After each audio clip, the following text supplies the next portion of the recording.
Hey guys, so I'm back with another book review. I just finished Clown in the Cornfield by Adam Cesare, and overall, I would say I would give this book, if I had to rate it out of 10, I would give it an 8 out of 10, just because, okay, I like it because I'm a person that likes horror.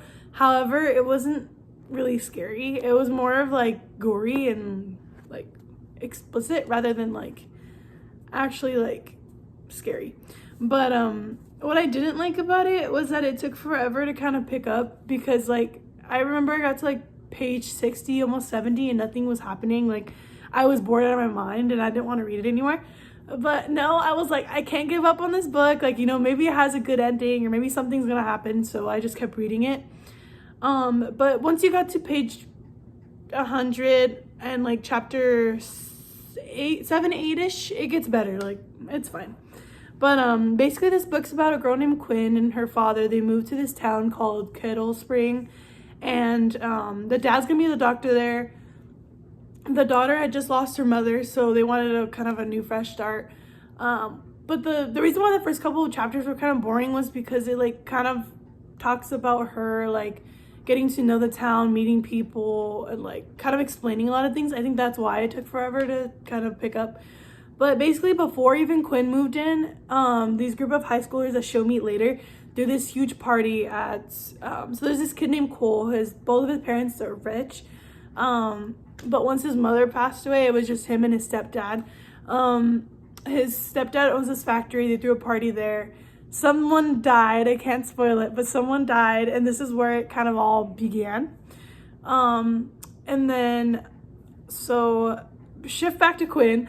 First chapter is about her and her dad moving in. She meets the neighbor. His name's Russ. I kind of like him. Out of all the characters, I feel like him and Cole were pretty good. I like them too. Then the next chapter is about her going to school, her getting in trouble on the first day, which is wild. But it's because the teacher kind of had something against the teenagers. You kind of felt that vibe from that chapter. So there's this group of kids that they film everything. They do YouTube channels, they do TikTok, they do Instagram. They have a lot of followers, and I think that's the thing that the teacher didn't like, because that night that someone died at that party they were filming it. So ever since then, all the grown-ups in that town did not like the teenagers. So the group of teenagers it was Cole, Janet, Ronnie, Trent, and Matt. I think I'm not missing it. Yeah, it's 5 of them. It's all 5 of them. They got in trouble at the same time that Quinn got in trouble, because, so they were making, they were trying not to take an exam. So they were trying to, ease their way out of, having a conversation with the teacher. The teacher got pissed off, just they're oh, go to the office, you have detention, all 5 of them. And then the reason why Quinn got involved was because she couldn't hold back her, honestly, that would have been me though, but she couldn't hold back her laugh, and then she starts laughing, and then the teacher looks at her and she's like, "Do you think that's funny?" He's like, "You can go to the office too with your new friends." And she's like, "I don't even know them." But so she goes with them back to the principal's office. They kind of all get to know her. Out of all the characters, I really hate I don't know, they piss me off is Trent, Matt, and Ronnie. I feel Janet, I didn't like her at the start either, but she kind of had a breakthrough later, so I'm gonna give her that. But yeah, Ronnie and Trent and Matt, I did not like them at all. They were kind of annoying. But yeah, so they get to know her. The rest of the friends, the 5 of them, got banned from going to this festival, yearly festival that the town puts on. However, Quinn did not get banned from it. So after that all happened, she talked to her dad at a restaurant. They went to go eat at a restaurant. They met the new sheriff in town. Next chapter was about that festival. They decided to pull a prank, not Cole, because Cole has been done with pranks ever since that girl passed away in that party last year. But the rest of the friends, Janet, Ronnie, Trent, and Matt, are still wanting him to do pranks, but he doesn't want to do anymore. So basically they set off fireworks at this like festival, and this what tips over the town from getting angry at the teenagers, because they feel like they don't respect their, because the reason of this festival was to celebrate the origin of that town and everything, like everything traditional about it, right? And they felt like they kind of ruined it. So after that, the sheriff kind of like had this like secret meeting with all the adults in the town, and like they kind of discussed like what they're gonna do with these teenagers and blah blah blah. So then this is where it starts getting interesting, is that the next following chapter they go to a Cole picks up Quinn, because like Cole and Quinn are getting close. So I was like, okay. He picks her up. They go to this party that Cole told her she didn't have a choice to come. So she went to a party. This is where everything started going crazy, because like Quinn kind of just left for a minute to go get some air, and she sees one of her friends that she met, or one of the girls from her school that she met in the beginning. Her name was Jenny. Yeah, Jenny. She comes running. Jenny or Ginger, one of those. But she comes running and she's bleeding, and you know, Quinn's trying to help her. She's like, what's going on? She sees in the cornfield from a little bit of distance from Jenny, she sees like a clown costume. But it's like, there's this one, okay, the town, one of their traditions is like, the founder is this clown named Friendo, and the costume that they were wearing, Quinn described it as like, it wasn't the one that was posted all over town. It was kind of a scarier version of that clown. So the clown chopped her head off, first of all. So I was just like, when I got to that part, I was like, girl, you better run. She started running. The girl named, the other girl, Janet, from her group, like, this is where Janet kind of started being like, on my good side. Because at first she was really rude, but then she like kind of started being nice to Quinn. Her and Quinn started running for it. Everyone starts screaming. Everything starts burning, blah, blah. It gets crazy in the book. Janet gets hurt. Quinn and Rust, her neighbor, helps Janet hide in the cornfields. They're trying to hide from the clowns. At first they think it's one clown, but then it, you know, as they killed the first one, and I won't tell you who's under the mask, because when I found out, I was like, I knew it. Like, I called it. But you know what? I wasn't going to say anything.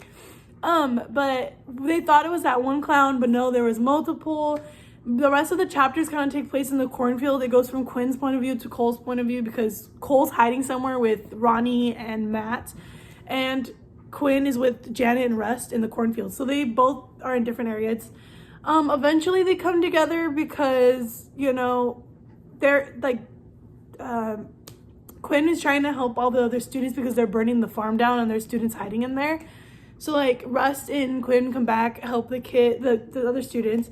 Then they run into Cole and Ronnie and Trent. They hide in there. There's multiple clowns at this point. Like, there's more than 20 trying to kill these kids, which I'm like, in my head I was like, this is crazy.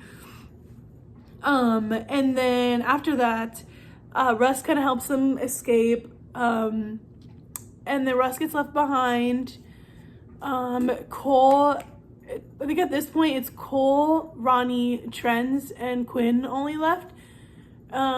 They go out of the cornfields. They start running into the streets, trying to see if they can run into someone.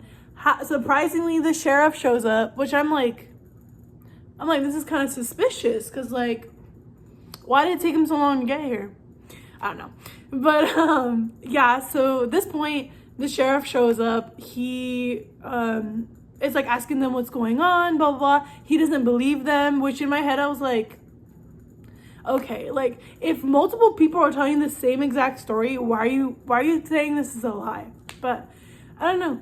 So then he thinks that this is Cole's doing again, and he arrests Cole while Quinn and Ronnie and Trent are trying to talk to the police. Then something happens. I can't explain this part without spoiling it, but let's skip to the next scene. Quinn is trying to run away from Ronnie and Trent because of something, and you know, the sheriff still has Cole. Eventually, let's skim to, I don't want to spoil anything. Let's skim to the next part. Quinn runs into this old abandoned farmhouse. She is trying to look for keys to this truck so she can save Cole, because Cole is taken back to his dad's factory, because even before all this happened, after his stepsister died, he kind of took his anger out on the factory, so he burned it down. So basically, like, I don't want to spoil anything. Okay, Quinn finds the keys eventually. I'm not going to tell you what happens, but she finds the keys. She goes in the factory, saves Cole.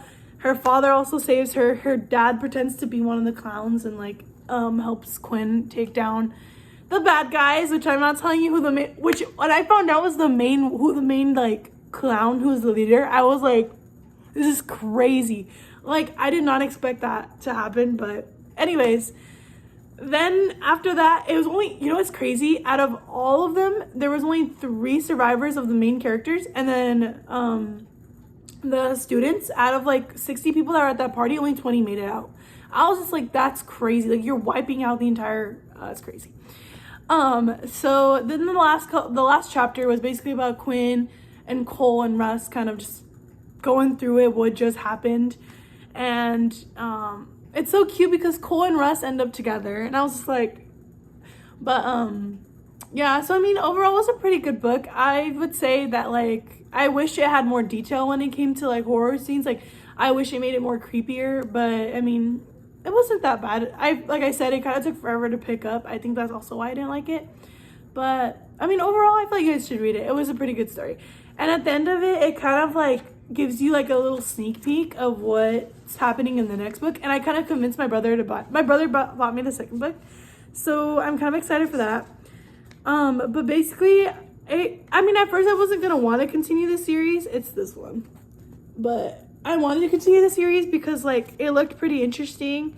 And when I read the little sneak peek, basically it's about her going away for college and like everyone not believing her story because there's like conspiracy theories going out there saying that like, oh, she was the murderer, her and her friends were the murderers, and like they're trying to blame it on, I'm not spoiling it, but yeah. So let's just say also, out of all the killer clowns, one of them survived, and it's the main guy, and like we thought he was dead, but they couldn't find a body, and you guys know what that means. You can't find the body, that means it's still alive. So that's where the second book comes in.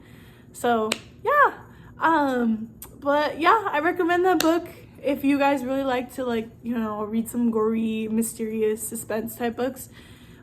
It's really worth it at the end because like I was kind of in suspense, like who is doing these to the teenagers. Then when I found out who it was, I was like, and their reasoning behind it was like, oh, because your generation is ruining our generation's stuff, like what we did and what we put in this town, so that's why we need to wipe you out. And I was like, you're gonna wipe out the entire generation of teenagers? It's crazy. But yeah, it was worth it. But bye.